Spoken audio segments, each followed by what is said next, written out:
for me, it's about understanding what's important to people. So that can be an exercise where you get people together to talk about almost that sense of belonging that I mentioned. So if I'm part of this club and I am here, what is it that I want to happen that would make me keep coming and keep doing and getting the most out of me?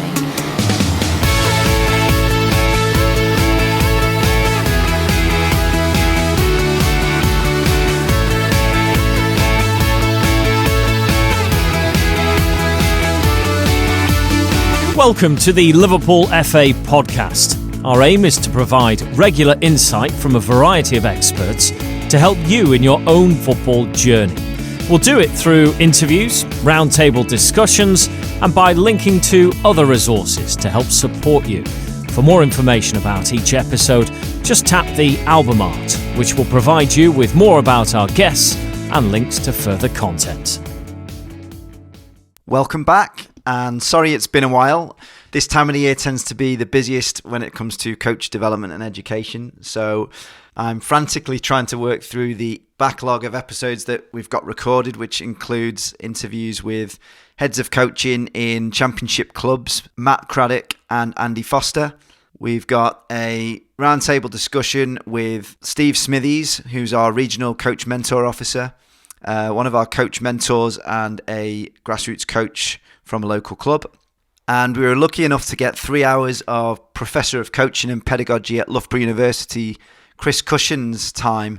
And these episodes should be coming out in the next month or so. I'm really excited to get them out in the open. There's some real gold in there. And I hope you enjoy listening to them as much as I enjoyed recording them. Couple of notices before we get started. Apologies for the CPD event in Liverpool on the 10th of April. We had to postpone that because I foolishly put it in the diary and it clashed with the second leg of the Champions League tie with Man City and Liverpool.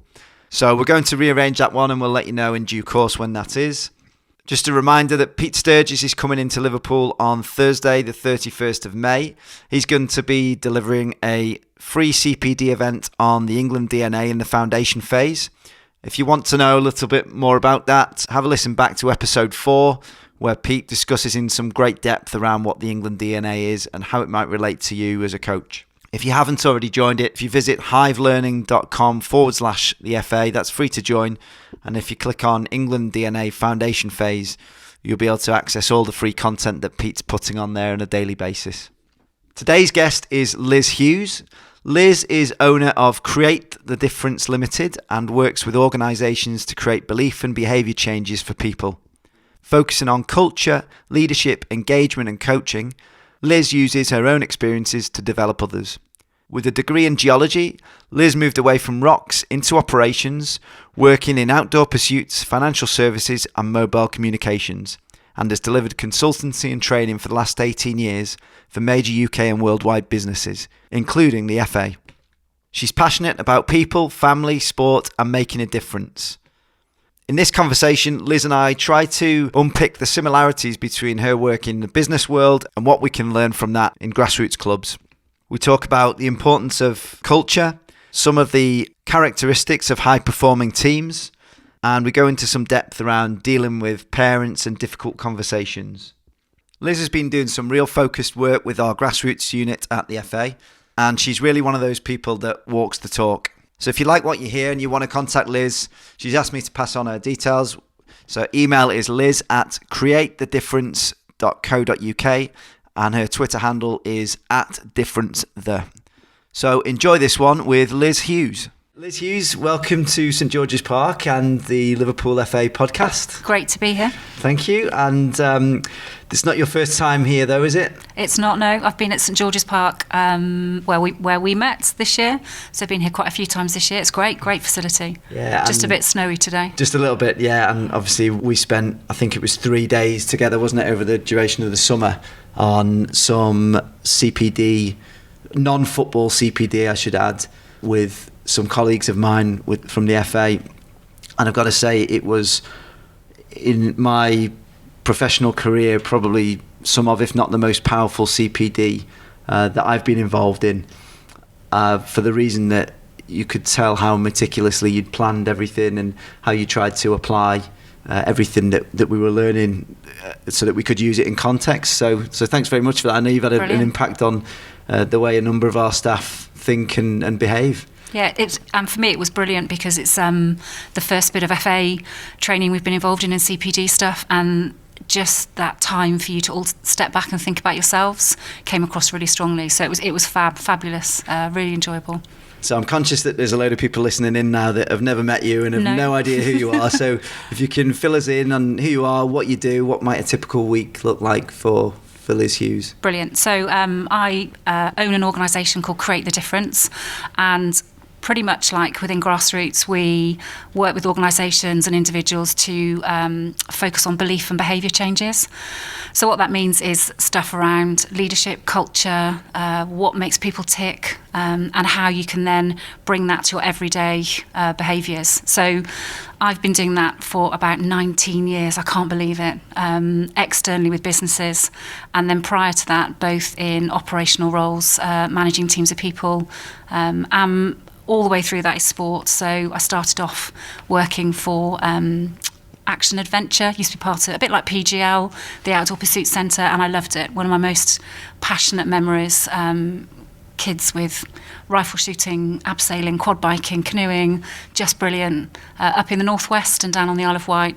And that for me is still fundamental of what we're about, what we can do to engage and inspire people, teams, organisations to just capitalise on the people they have. So what were the key learnings that you took from Parents Get Lost, is that right? Yeah, very similar. It's called Action Adventure, but a rival to PGL. I've just outed your competitors there. That's fine. So what were the key things that you took in your time working there that maybe inspired you to get into this line of work? So age range of children were 9 to 15 typically, so at top end of the grassroots. And quite often it was their first time away, first time sort of almost let loose without teachers, parents, and that the power of somebody never they didn't believe that they could do something. They didn't believe they could get to the top of the abseil tower and abseil off the top, and the part you play in both supporting that confidence and then just giving them a few tools and then watching them come back up with a big smile on their face the second time, because they've done it and they want to jump the queue. It's that making a difference, that's just inspirational. And obviously now your work is it more of a consultancy base? Yeah, so more business operated. So two things: people talk to us about either helping them design or look at how they could create things differently, and then we go in and typically tend to support and deliver that. And both of those things are, one can't happen without the other, which is why I'm really keen, if we're going to do some development, going to do some learning, it's going to make a difference. Because it's so easy to go in and do a session or run an event, a bit like coaching, and it have a short-term impact. But with businesses, if they're investing money and it's supporting strategy and it's supporting targets, we want to make it work. We want to make it work long time. Okay. So we mapped out a conversation before today and some of the things that we wanted to speak about, and actually we've got some great questions in from Twitter from some of the listeners that we're going to delve into as well. Before we get into that, you're a Liverpool fan though, I believe. How on earth does somebody from the southwest of England end up being a Red? Well, when I was 9, 10, 11, family friend runs a coach company based in Gloucestershire. Avid Man United fan, so used to run trips up to Old Trafford and used to take my sister and I along to Old Trafford. So I'm talking early 80s probably, and the days where I could be in the stand surrounded by Man U supporters, and to wind them up we just supported the next best team. Some people might argue the best team at the time. So I started supporting Liverpool. So it was Man U, Liverpool, Arsenal, big rivalry. And it just stuck. I just loved it. Players were great. It was the sort of Grobbelaar, Dalglish, era. So I live in Gloucestershire, but I've always supported Liverpool. I love it. We realise that half the listeners have just switched off. I know. Well, and I've got a 12-year-old son, and for his early years, he was a Liverpool fan, and then I lost him to the other red team up in the northwest. Oh dear. And I've just realised that you're sat here wearing royal blue and I'm sat here wearing red. I know. And the derby like was on Sunday. So yeah, we thought about. I mean, you're the first, I suppose, non-football person that we've had on the show, and I think it's great to explore what things that we can learn that can be applied in a football context from what you teach. And one of the things I wanted to start with, you mentioned about organisational culture there, and I suppose what's happened across the country as sport, as grassroots football has become more organised, facilities are improving all the time. So I'm finding that there's a lot of large grassroots clubs out there now with a huge number of teams operating within them, and not necessarily a single kind of culture. So how would you define culture to start off with, really? Yeah, and I get that, Jack, and I think that crosses directly straight into businesses as well, which I'll expand on. And I think for me, culture is the foundation of a successful business, team, entity. It's the thing that if you haven't got it, it can make everything else struggle. So whether that's performance, productivity, motivation, it's the thing that I would always want to start with, regardless of what I'm asked to do or what we're supporting a business or an organisation or an individual with. At the heart of that, we would always start with culture. So there's many definitions out there of what culture is. For me, it's very much it's a changing emotional reaction to a feeling of belonging. So, you have a family, you have a culture within a family, you might have a culture within a team that you support, you may at work have a culture or a feeling, but that's changing. So if something changes or somebody leaves, or that affects that emotional state that you have. So that, for me, is why it's quite challenging for businesses to either articulate what their culture is and to keep that culture the way that they want it to be, because it should be driven by people that are part of that belonging. So what would an example of would high-performing culture be the right phrase, or how would you phrase it? Yeah, and for me, it's effective. If I put it in, simple terms is, if I think about the very best team I've ever been part of, what is it that springs to mind?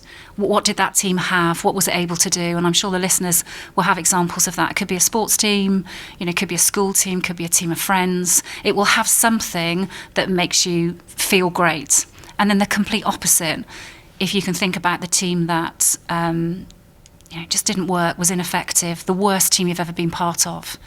And again, other triggers will come to mind. So what didn't that team have, or what did that team have that? And that's what a business is focusing on. How can we keep individuals within our team, our organisation, our club, working towards something that they're passionate about, that gives us a better level of performance or a better level of profitability, or whatever it is that team is driving to achieve. Okay, so what would you say are the triggers that you've experienced in the best teams that you've ever been involved with? Okay. And likewise the worst? Yeah. So in mine, I've got my own experiences and then experiences of teams that we work with. So there's a particular organisation that springs to mind where, very, very similar to what you've described within football clubs. So fairly senior CEO, chief exec, and then a team of 6 direct reports. And each of those teams, those 6, headed up a business area. So one looked after operations, one was risk, one was finance. And when you looked at the culture within that organisation, they met regularly to talk about business. The operation itself was about 230 employees. And when people looked upwards and looked at that senior team, they didn't see them operating as a collective team with a common culture. So a couple of things to me spring to mind. Did they demonstrate what they advocate? So they might say that they care about people, they might say that people are important, but do their day-to-day behaviours support that? So And the team very much as well. So each head of, so if you like, each coach or each captain of a team worked with their own staff in their own way, and again didn't necessarily work across teams. So you're creating silos of culture, and you're creating people who actually were working against each other, or start to point at, well, that team don't do this, and it's unfair because that team do this.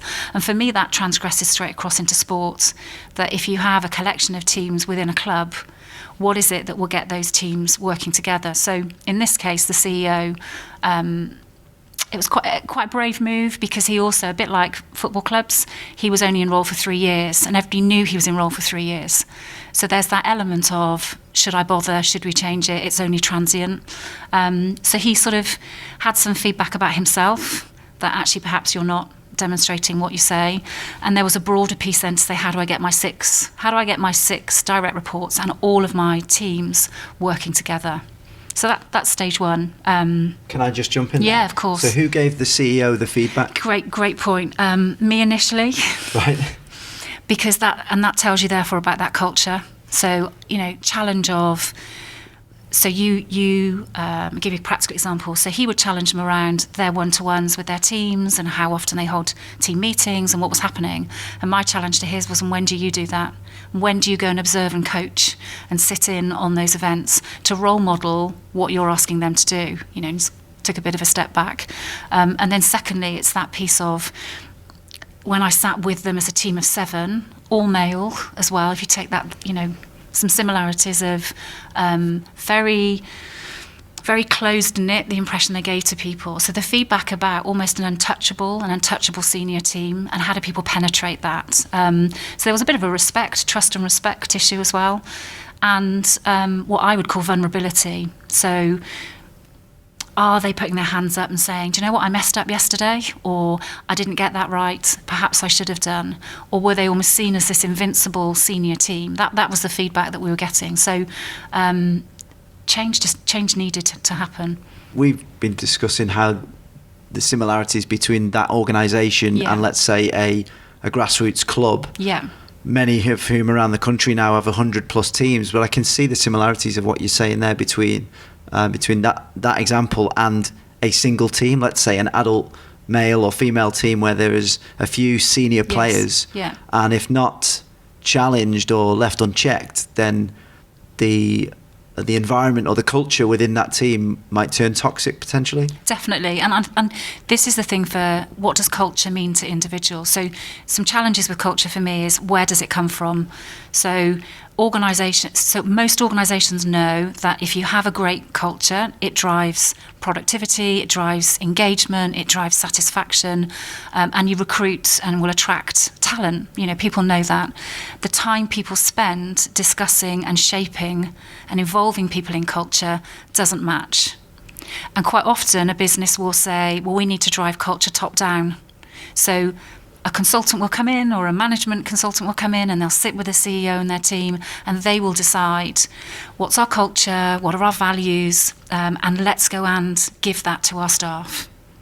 And that's where the challenge starts, because then you are telling people what their culture should be, rather than them being part of the process to decide, how do I want it to be around here? What sort of place do I want to be part of? And that's that emotional trigger back to people's individual values and what makes them feel motivated. So if I put a measure on that, people today are very keen to measure employee engagement. I don't know a business that doesn't measure in some way employee engagement. What would employee engagement be? So how happy people are to belong or to be there. So it tends to be a range of questions that would dip into anything from, do we look after you well enough? Do you get the tools to do the job? How well does your line manager or your supporting manager do something? So it can be as simple or complicated as you want. It will tend to give you some measures that the organisation will then track. What other organisations do is link that to their outward-facing engagement piece, which is a customer, quite often called a Net Promoter Score, an NPS. So would our customers recommend us? So businesses know that I need to measure my engagement, because if I've got happy people that feel they belong, that feel they're part of it, I will drive productivity, and they'll measure that externally. Would customers stay, and would customers recommend us? And that's what businesses do. And that for me is that piece about what can we learn and how can we transport that across to grassroots. Okay. I just want to rewind a little bit. Yeah, go. You mentioned about the values and I think what you said around the top down. Yeah. Am I assuming rightly that it's more powerful when it's driven from bottom up? Bottom up or all levels at once. Okay. So there's a couple of approaches you can take. You can mix it so that people get together in groups regardless of level and decide, the framework of what's important to us, what sort of place do we want to work in, and what behaviours, therefore, will we see that we're all committing to and signing up to, almost a bit like a team contract. But you can do that across levels so that you mix completely. The challenge with that is that people will still not quite believe that you're serious about them owning that culture if they don't see senior people starting to lead it first. So it can be a bit chicken and egg, where you've got to start initially with senior managers to have buy-in, to be seen to be supporting it and driving it.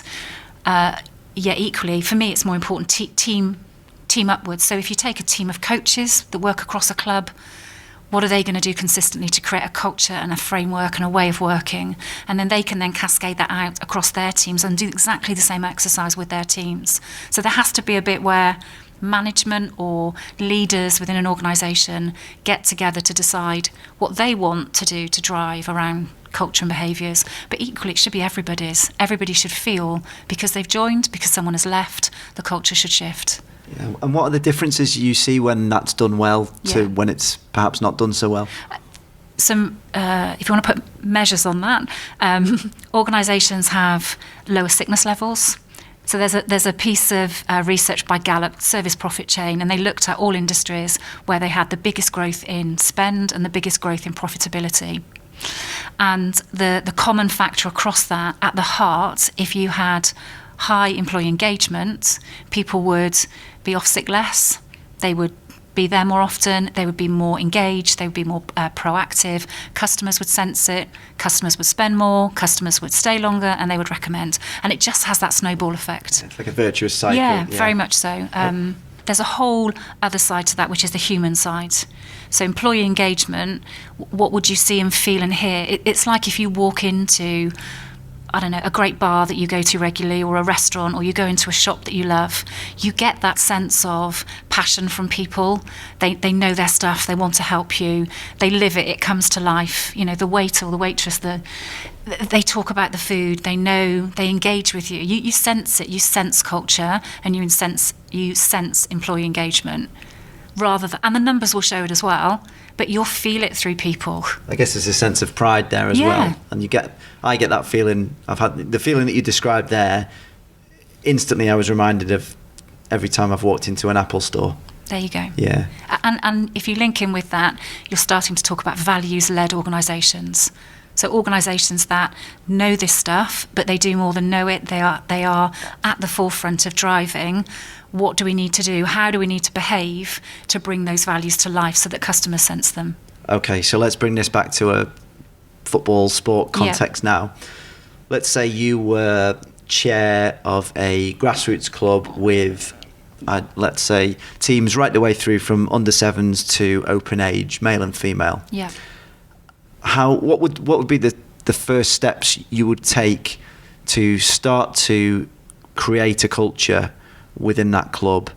And I know you started to touch on the values in there as well. Sure. So how would you go about it if you were chair of that club? And that's when you look at something of that scope, and that's the reality of grassroots as well. It's that complete diverse approach of who you have.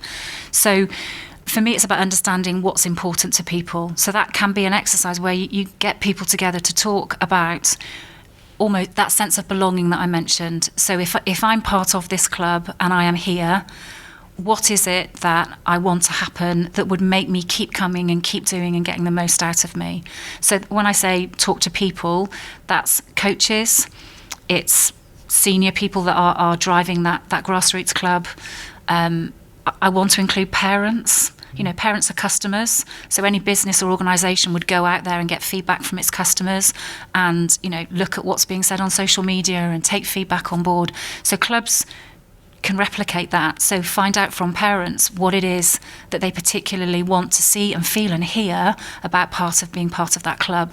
So that sort of fact-finding exercise should give you a heap of behaviours, values, things that are important to people, and then it's creating a shape, almost like I want to call it a contract, almost like a cultural contract that says we will or we are.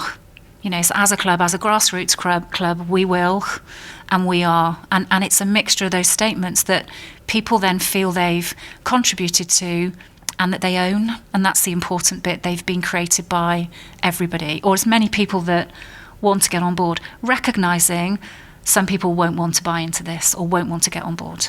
So taking it back a little bit, I'm just thinking of the specific strategy that you would use. Would it be something like interviews? Would it be focus groups? Would it be Survey Monkey? How might you go about it? Yeah, depending on what you have in place. So when you're talking about culture, if you can get people together face to face, brilliant. Because why is that? Because let me give you the example. So the example I talked earlier about the best team you've been part of, the ineffective team you've been part of. It's a really great exercise where it's a very visual exercise. So you can ask people to, share, write down, scribe what those characteristics are. You can put those, either end of a space, and then ask people to imagine a bit of a line on the floor and they can stand, so what represents where this club is right now or where this team is in terms of culture that supports these things happening or not happening.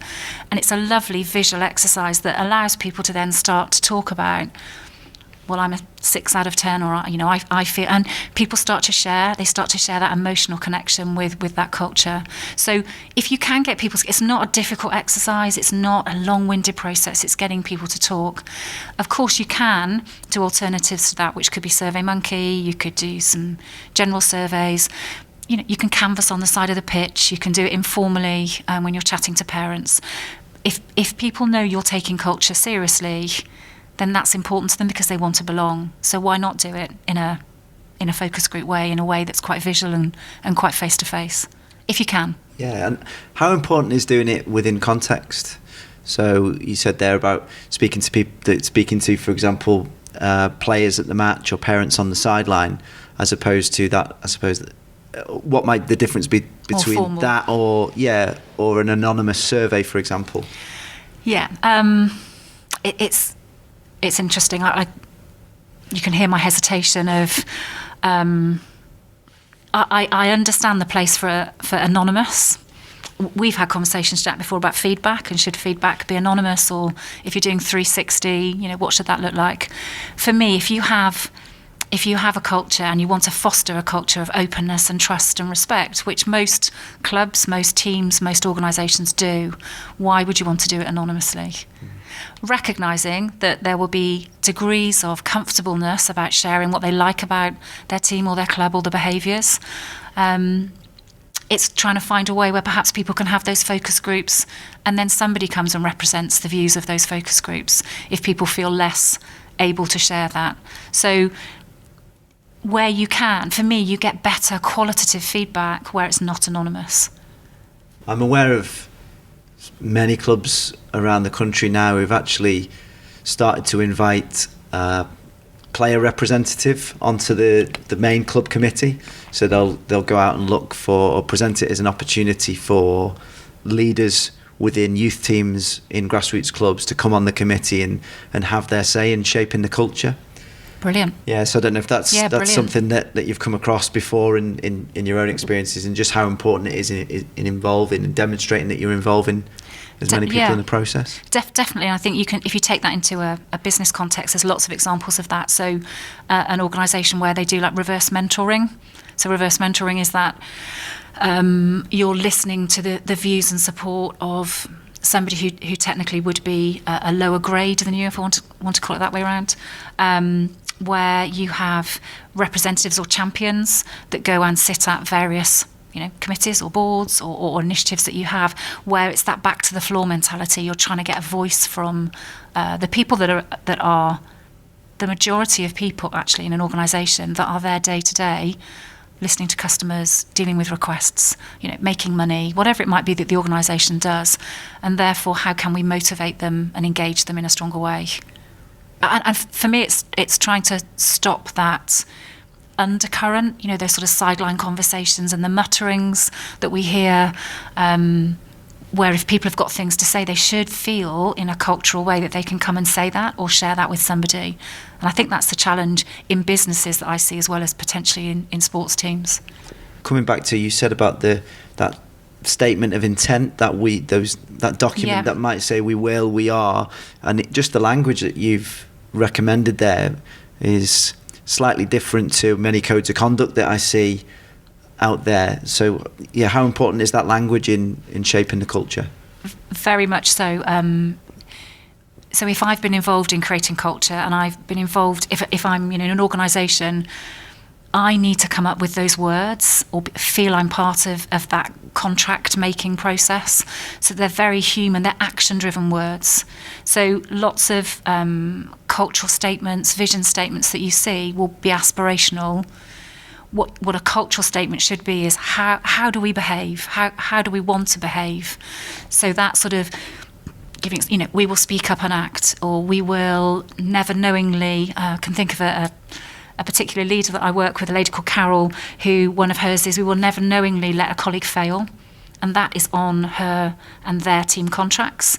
So it's that fostering. And then you as a leader or as a colleague can challenge people over these things. So if we've said we will trust or we will give feedback within the team, and then you don't come to me and say anything, we've said we would, so where's the breakdown? What's stopping that happen? So when those words are written down, even, I want to say 6 to 8 statements, 8 to 10 statements maximum. It doesn't have to be complicated. It's something that underpins behaviour day to day in a team, on the pitch, in an organisation. And how would you go about reviewing yourself against that? Regularly. So every team, if you take opportunities, whether you have huddles, team meetings, it shouldn't be something that comes out at an annual review. It's pointless for me. If it's not talked about, what was the point of writing it down? So it should be regularly, should be visible, should be seen, can come out in team meetings, referred to. It should be lived. That contract needs to be lived. There's a lovely expression of culture needs to be regenerated every day. And that's it. It's hard work. It's hard work to maintain a culture that everybody loves.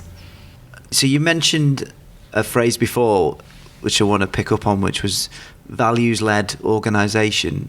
Yeah, sure. I think organisations today are different than they were 5 years ago, 10 years ago, whatever it might be. And technology is playing a part in that. So that visible piece of when a customer or a client of an organisation isn't happy or is happy, they will go out there and spread that news more visibly than they were before.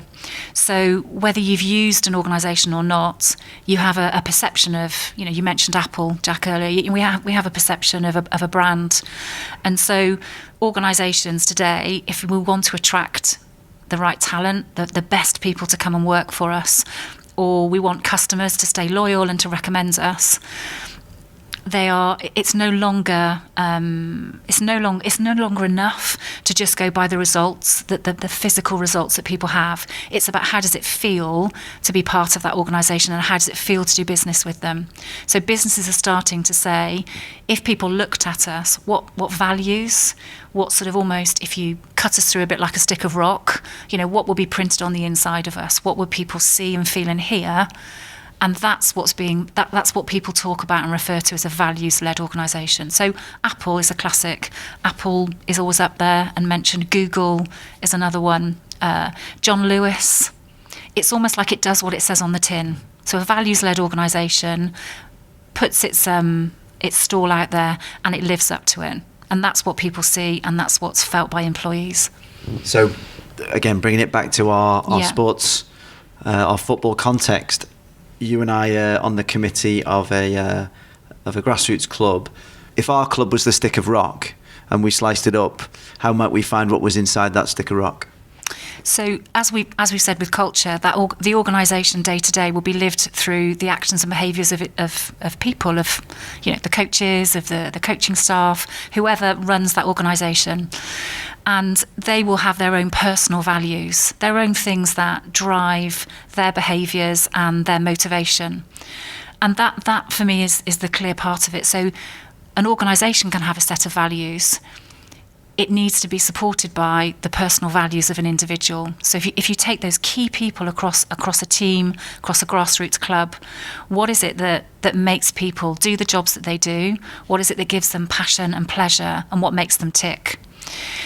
And if you can get people to talk about those things, so for example, somebody might be driven by development. Development might be a key value of somebody. Someone else's might be trust and integrity. Someone else's might be family. Family might be a value of somebody where it's all about doing things for the good of individuals and collective groups. So you already will have a range of different values. And if they're not spoken about and shared, what does that mean to you? So if people are working closely with people, we need to understand what makes them tick, what values that they live by, and then what we can do to bring those values to life. If we don't do that, that's where differences in behaviours, differences in approach can be seen and felt, particularly across teams, across different, perhaps where you've got a parent running a team, or you've got a coach whose son or daughter plays in a team. Those values will come across differently, and people may start to question, well, why does that team do this and why does that team do that?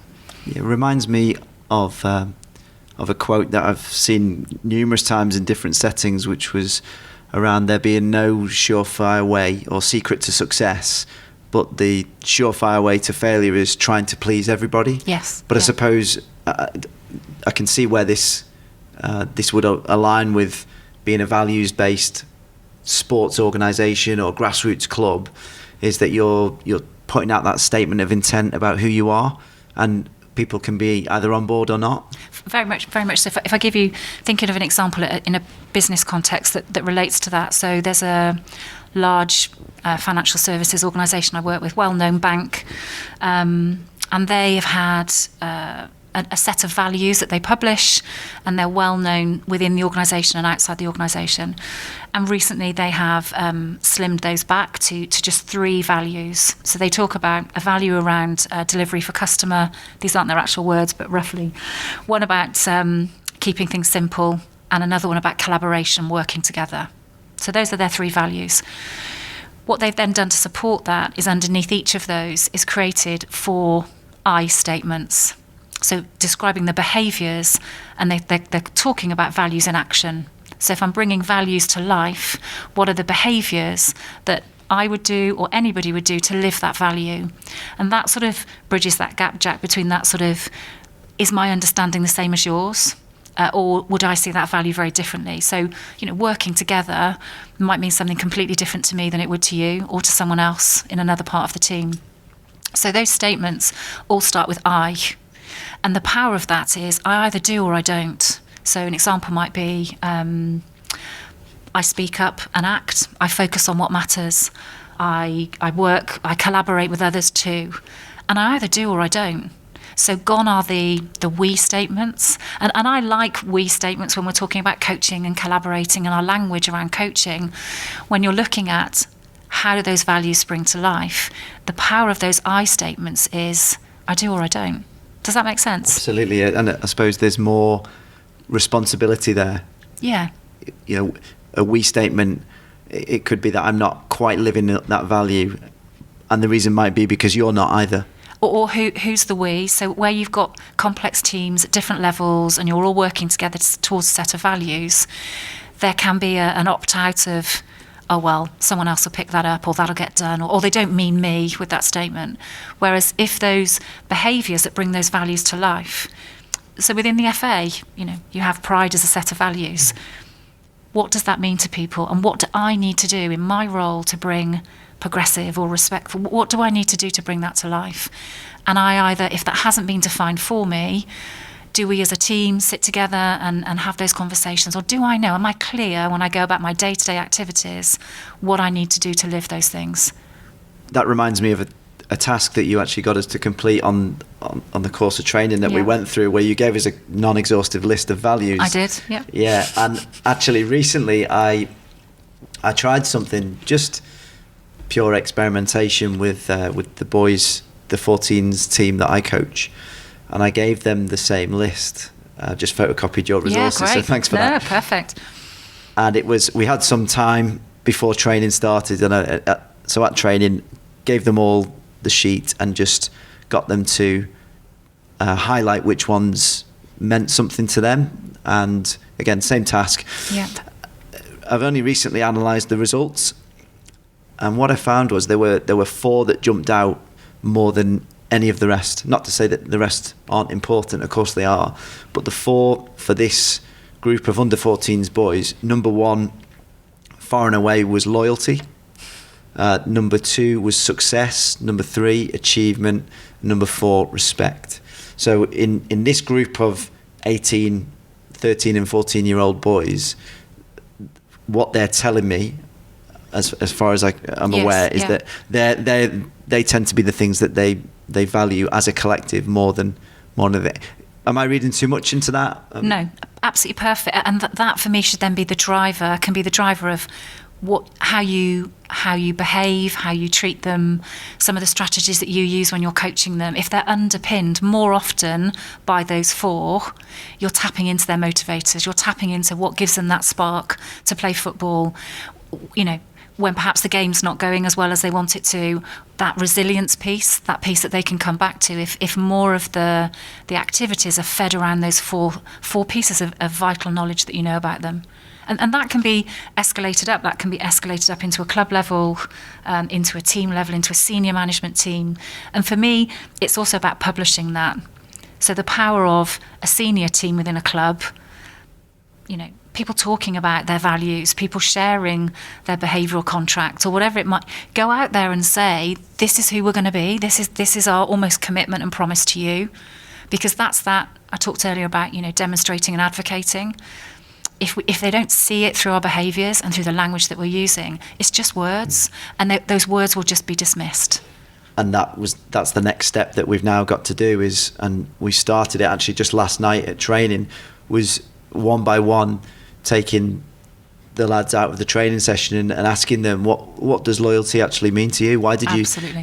What does success mean to you? What does achievement? What does respect mean to you? Because like you say, at the moment they're just words. We need to know what those words actually mean to those individuals. Yeah, definitely. And I think it's words that words that we use around things like ambition or ambitious.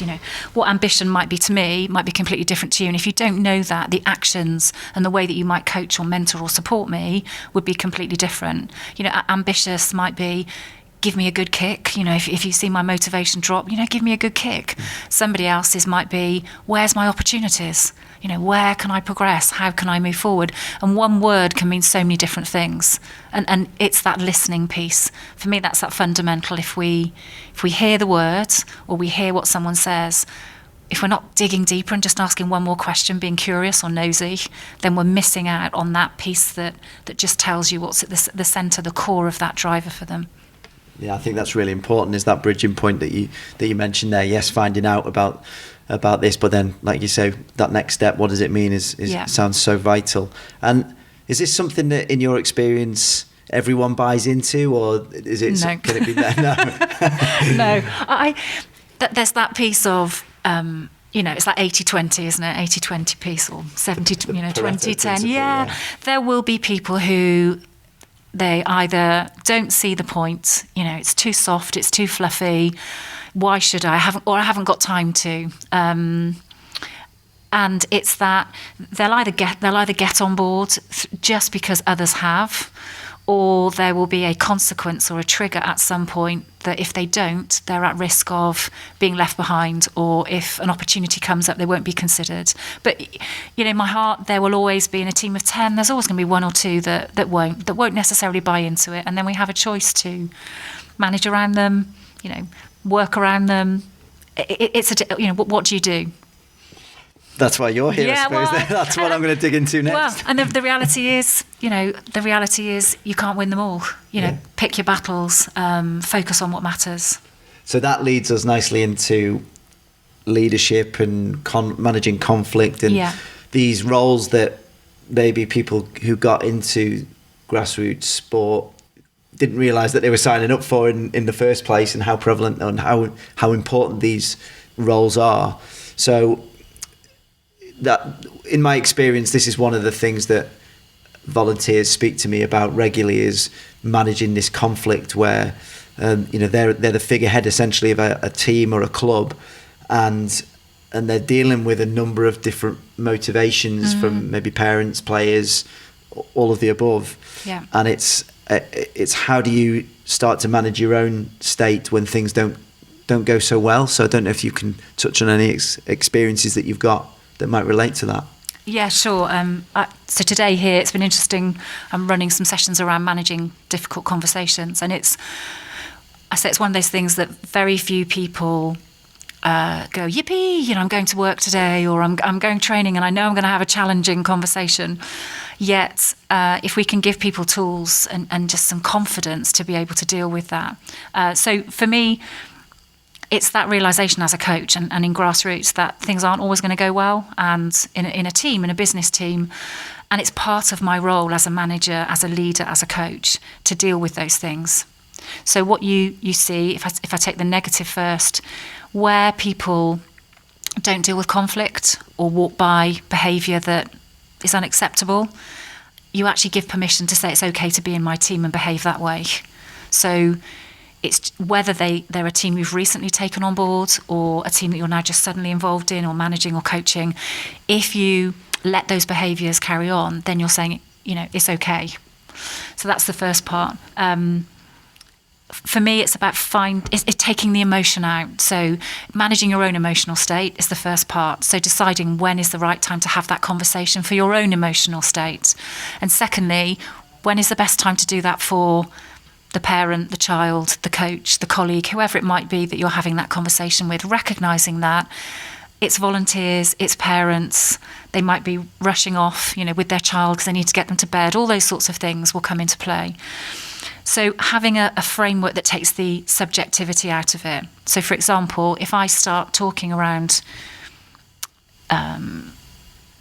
you were rude, or you were late, or you were unproductive, as soon as I use language like that, I'm triggering a reaction in somebody. And we've probably all been on the receiving end of that. So I've seen some great managers who, they have a great relationship with somebody, but if they're choosing language or choosing to do it in a way that feels emotive or feels unfair to somebody, we don't get a response, we get a reaction back. And that can close down somebody ever giving anybody difficult feedback again. So for me, it's about trying to find a structure. So Jack, we talked about a couple of tools back in the summer. So things like the AID model that I referred to. So AID stands in my world for action, impact, and then do differently. So action should describe the behaviour or so what somebody did or said or how they behaved.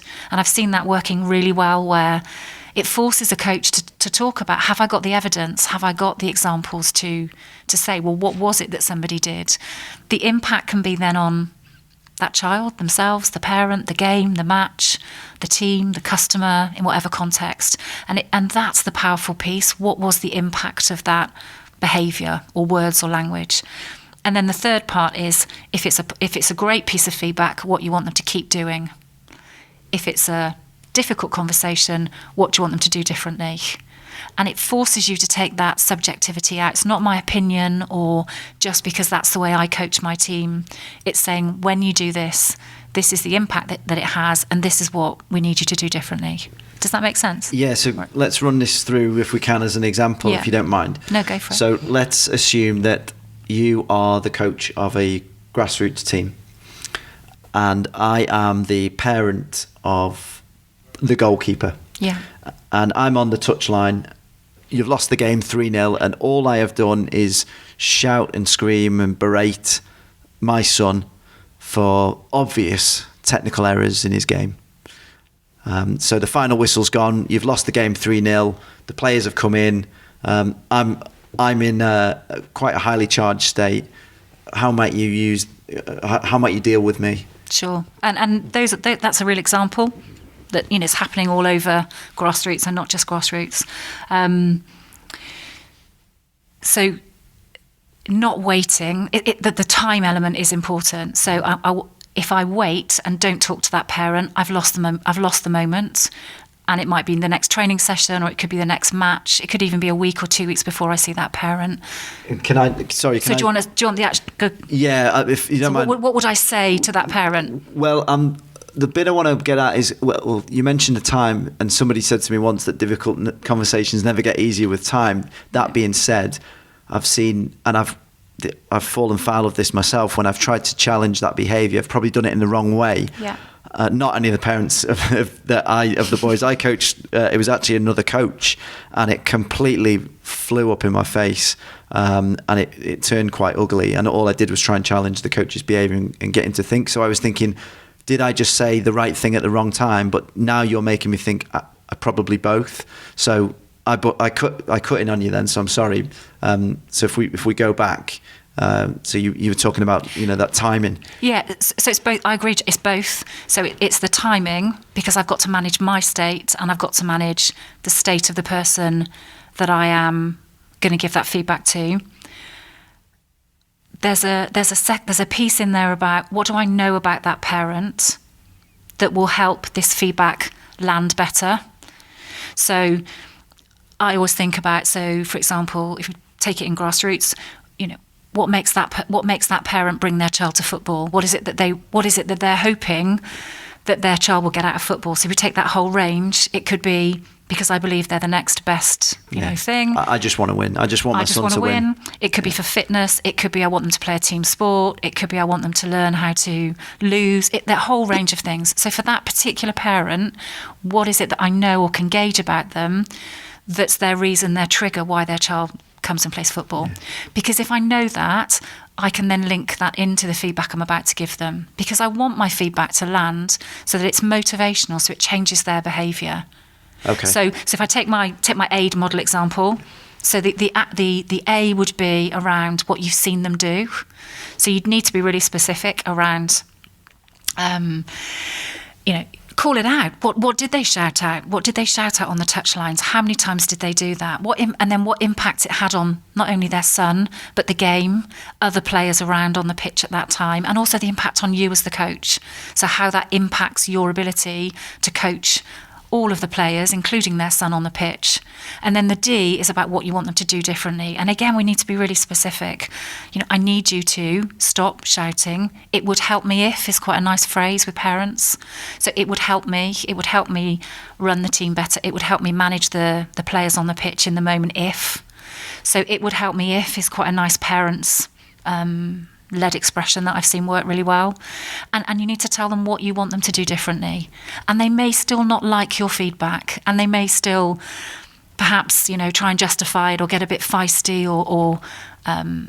but you've delivered it in a way that they can then go away and think about and probably reflect on. Yeah. So action, impact, do differently, and some really nice clear messages there that can be used. Let's just unpick that example a little bit more. So again, I'm the dad of the goalkeeper. We've lost 3-0. You've called the players in. You mentioned about managing your own state and managing my state. So some specific tactics that you might use in that situation. So would you pull me to one side? Would you do it in front of the rest of the parents? How would you manage it? Yeah. So that initial, I need to get your attention, so I need to do that in a way where it's not in front of people. So for me, it's quite informally, perhaps as you're walking back, or you happen, you deliberately put yourself so it looks like it's informal, and it's about that, can we have a chat, or it'd be great if you've got a couple of minutes type of thing. You need to introduce it, and you need to find a way to take them away, definitely not in front of others.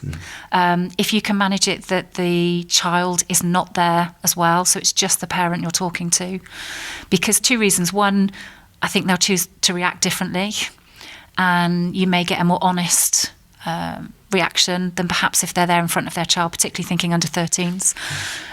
So doing it to the side, managing your own state, think about what you want to say. So take a couple of minutes to just think of that action, impact, do. The way that you speak, the pace, if we're a bit frustrated or a bit annoyed, our pace tends to increase. we might increase our volume. So it's just trying to maintain that being present, what I call being present, keeping your volume at an audible level, and making sure that you do it where it's not necessarily visible by others in an informal way. You're not going to march them off to an office, but just making sure that you've done it in a way where you've got their attention and you can be present. And then, in your experience, what sort of response do you get when you've used the aid model that you mentioned there with people in those difficult situations? Depends on the person. So some people will try to justify. They'll jump straight to justify, well, I did that because, and that's fine. So the aid model isn't an interactive tool. I'm not trying to canvass why. So if I'm giving a piece of feedback like that, I should expect a reaction or a response from a parent. So some of them will try and justify why they did that. Some are quite apologetic. I'm really sorry, didn't mean to take it away from you. I know you're the coach. And that might be the end of it. That's thought it's worth having a quick chat, glad, great. And that's the end of as far as it goes. There will be some that may have a mutter with other parents and will go off and feel as if they've been, told off a little bit. And that's how it is. For me, if you don't have any conversation, those things will keep happening on the sideline and they'll keep happening again. For me, remember, you've always got frameworks, you've got codes of conduct, you've got guidelines that are out from the FA that you can always refer back to, particularly in grassroots level. So you can use those as your guidelines as to why you're giving that feedback. It's not just you having a go or an attack at that particular parent. Yeah, often it can feel like quite a daunting situation that you're in, but often it's not as bad as you first think. No. And then you mentioned that sometimes you'll get that justification, that little bit of pushback. How do you then deal with that? So again, when you get feedback back about your feedback, it's about you displaying the same things. So the worst thing that we can do is jump over the top, speak over the top of them, try and, again, you end up almost like two children or two parents trying to justify. So again, the first thing is to acknowledge it, so in whatever format, so either to thank them for their feedback or say, I completely get it, I understand, put yourself in their shoes. So it's just take the heat out of it by acknowledging what they've said. Quite often then you can make a statement and then open it up to another question if it's relevant. So you could ask them, to expand on something, but it's not taking it in a defensive way yourself. Just take that moment to stop and acknowledge what they've said and then confidently build on to the next bit. And I suppose that's where that managing your own state comes in. That calmness, being present.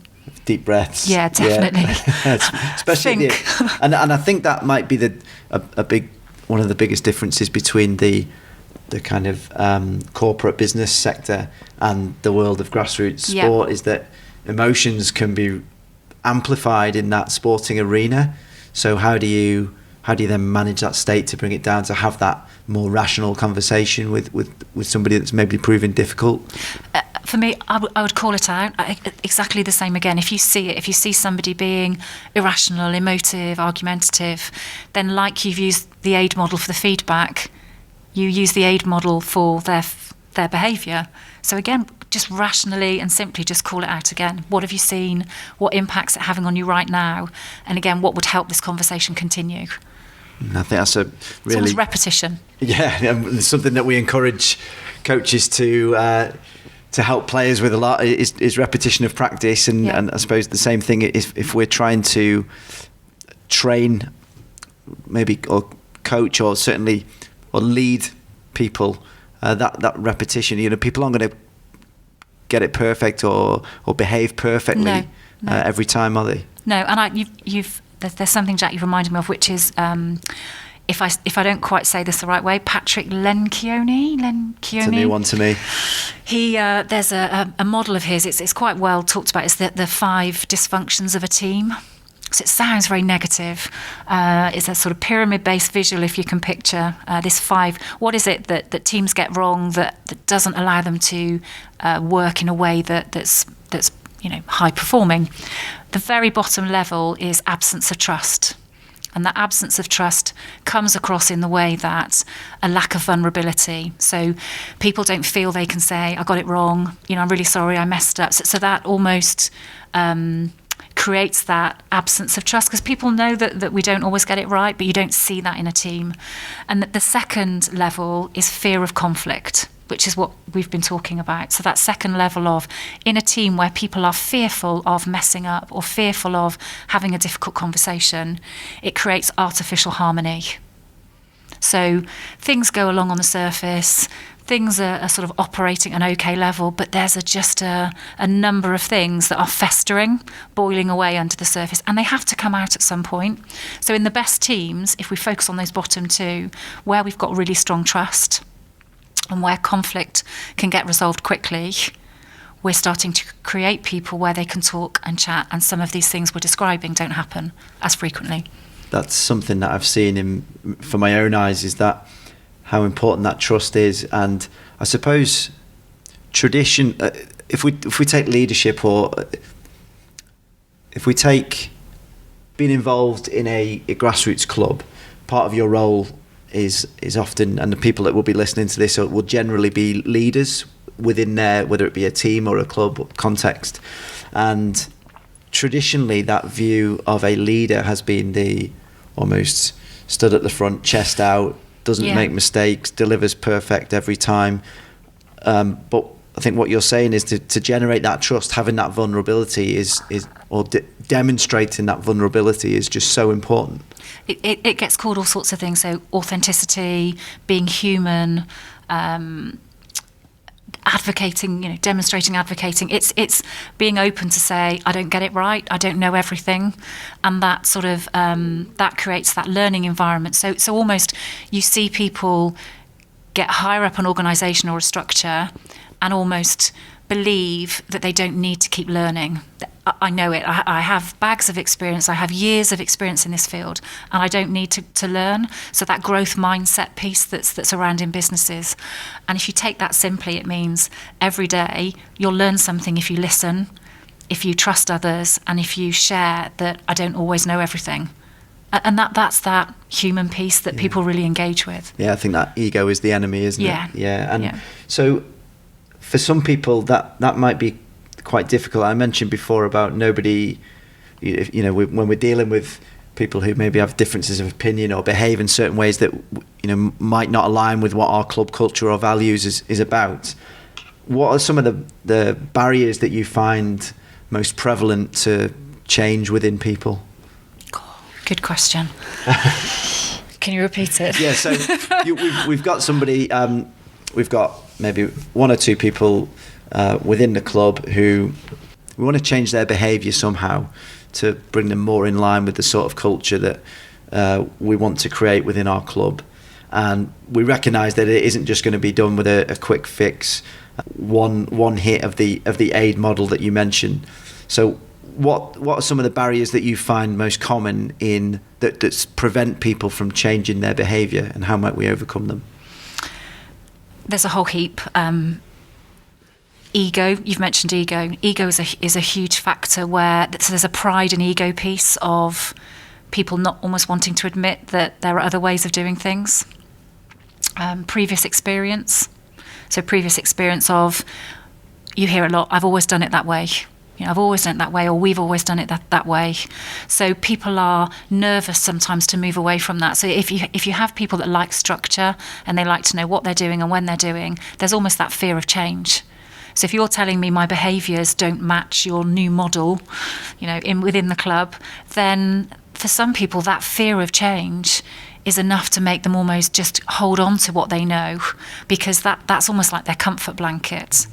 And there's a huge piece for me around different motivators in individuals. So we did some work around what is it that drives people, and that what drives them puts focus on certain behaviours, and they almost have a pair of glasses that they then judge everybody else's behaviour through that. So where you're judging my behaviour and saying it's not what we want, if you and I don't have a great relationship, I almost will dismiss your opinion. So people will dismiss other people's opinions and say that's just their perspective, or that's just what they believe. And I always talk about, and what I see works well is where people recognise that someone else's opinion of you is their reality.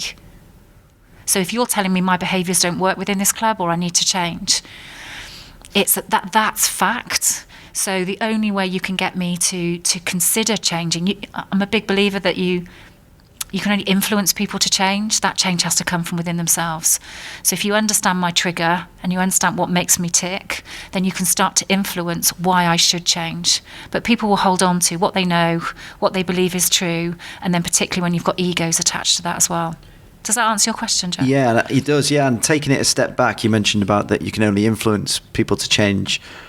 The work that I've read would suggest that in order to influence somebody in the first place, that unless you are in a real position of authority, you have to have that positive relationship with them. Absolutely. Because if for me to buy into you, for me to listen to, so listening is a big part of this. So if I respect you and I value your opinion, like we can have a conversation, an open conversation, and you can say something that perhaps I don't instantly get, or I might think, whoa, what's going on there?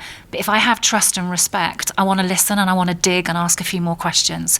If I don't value your opinion, or the message that I have about you is that you're, the brand I hear about Jack, or the brand I hear, that then some people will just take that and they're less, I guess they're closed-minded to even consider that. Yeah, so let's try another little example, if that's okay. So let's say you and I are the coaches of a grassroots team. Let's put it mini soccer this time. Yeah. Let's say it's under nines, for example. You're testing my football knowledge, Jack. I am. And we have in our team a parent, let's say a dad, who is an ex-player and has played to a good level for a number of years. You and I, on the other hand, haven't. So we don't have that playing experience that this dad has. So, and let's say dad is starting to cause us some trouble because he doesn't agree with our training methods, and his behaviours are starting to become quite awkward now. Yeah. So how should we deal with him? And I can imagine this happens. This is happening in clubs. It depends on what relationship we have with that dad and what we've already set out. So if you take other things we've talked about in this podcast, have we made it clear about, almost like the culture and the values and the way, almost like our we are and we will statements. So if we as coaches haven't had that conversation and included that dad as part of that, he is still going to feel as if his way of doing things or what he knows hasn't been listened to. He may also look at the two of us and say, what do they know? Where's their expertise? And he will judge that by what he sees us in terms of how he sees us coaching and what he sees in terms of the children in mini soccer on the pitch. So for me, it's a conversation around how can I would approach it around what can he bring and what can he add to the way that we coach and the way that we run the team, so that he feels he's listened to, yet we can still run the club and the team as we want to. So for me, it is about having that conversation with him again about, why is he involved? What is he hoping to get from the club? Why does he bring his son, daughter to football? What is it that he feels he can bring? And it's about me also asking for his advice to make him feel like we are listening to his opinion. Then we're almost replaying that back to him in some of the language that he would use. But for me, it's not about us going in and dismissing and just doing what we would want to do. I have to bring him in. I have to bring him in and feel as if he is part of our decision. I think that's a really good way to bring up the whole conversation that or the sort of journey that we've gone on in this conversation, bring everything together. I think it's some really, really good advice there. I'm conscious of time, Liz, and I know we've got to get dinner a bit later on, but you are without doubt. We'll talk, Jack, if you've suggested dinner. you are definitely the most prepared guest that I've had on. There's pages and pages of notes and highlights. We've got a number of questions that have come in via Twitter that tried to kind of cover throughout this, but there may be some specifics that, if it's okay, I'm all right to send out to you. Perfect. Yeah, perfect. Right with that? Happy, love to have those. That would be fantastic. If there's people out there that are interested in finding out more about your work, they might even want to get in touch with you to consult in their club or even their wider organisation. Where can they get in touch with you? How can they find you? So more than happy for people to get in touch. So it's Create the Difference. So email's probably easiest for me, or mobile. Do you want me to give out those details, Jack? Or email fine. Yeah, I don't know about giving your mobile number out. Yeah, no, email's really easy. It's Liz at, and then it's createthedifference.co.uk. More than happy for you to get in touch. Liz Hughes, this has been fantastic. It's been great to get the perspective from a non-football context and what learnings we can apply in our environment. So thank you very much. I hope you've enjoyed it. I've loved it, Jack. It's brilliant. Thank you. And thanks once again. Cheers. Great. Thank you. Thanks for listening. If you enjoyed the show, please help spread the word or leave us a review on iTunes. I'd love to hear your thoughts on this episode. You can reach me on Twitter @JackWalton1. And don't forget to follow Liverpool FA @Liverpool_CFA. See you next time.